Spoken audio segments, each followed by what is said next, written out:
The terrain tile type, it's actually a little bit different than the other ones in terms of the texture. So we'll go to our tile set here and take a look at it.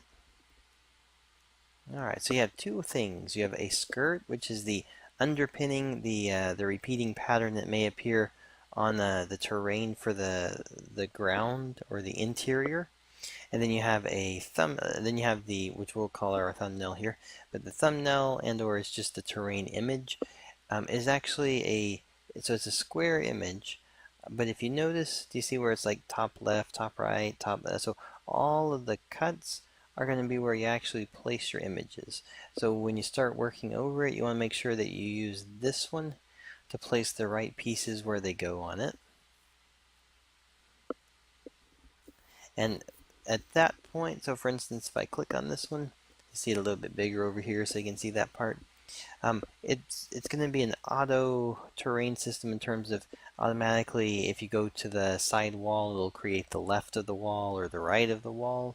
And if you haven't used it before, be sure to look at it in the Build Game Editor. It'll make more sense in terms of the purpose of it. Alright, so we're going to choose terrain here.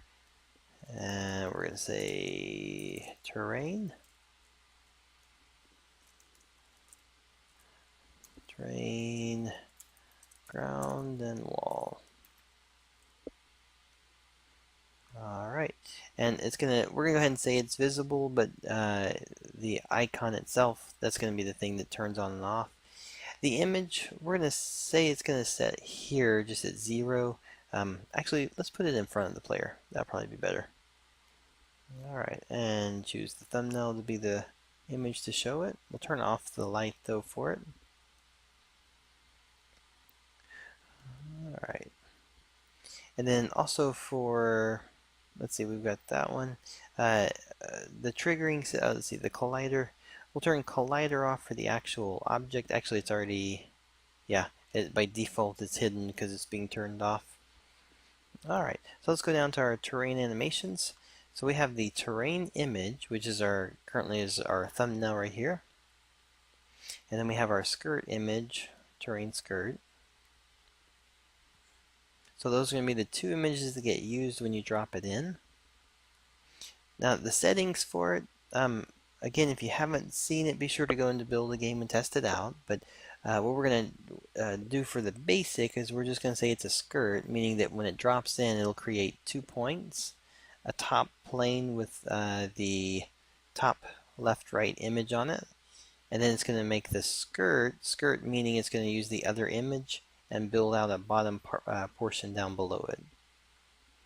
There's going to be in terms of the texture, there's a scaling or a tiling option here for how much to tile it. The skirt is saying -10, so it'll just go down 10 units down below it. You have a direction, X left and right, or Y up and down. We're going to say it's just on the X, so we're saying on the 0 for that option. Split corners and smooth path and closed path. By default, split corners is on. That means that if you get too far to an edge, it'll actually change from a top, automatically change to the left in terms of what image is going to be showing. An important one to note, closest left or right. If you get into the scene and you just want to make new nodes from the left only, then you could choose left or right based on that. There's a terrain system collider, so it's going to allow you to walk on the top of the terrain. You can say how high up or above or below you're walking. By default, we just set the top one to be 5, so it's going to be at the top of this one. There is an infinite option. We're not using that one for this, but what it does is just simply allow you to put in a tile, and then when you play, it'll automatically start creating a random terrain to walk on. The terrain edge wave is actually a vertex shader. You're just saying that you want it to actually move up and down. If it was a piece of grass or water, then it would be a good one to use for it. You can do the same thing for the skirt. So the interior of your terrain, if you want it to be more of a wavy look to it, you can do that. And then the last one, there are terrain objects. This is still kind of It's in here, but I wouldn't suggest using it for anything too serious just yet, but it'll eventually be a part of just simply random trees, random coins, and all those things. You'll just tag what you want, and then they'll start appearing on your terrain during the runtime. Alright, so that's going to be the basic setup for the terrain.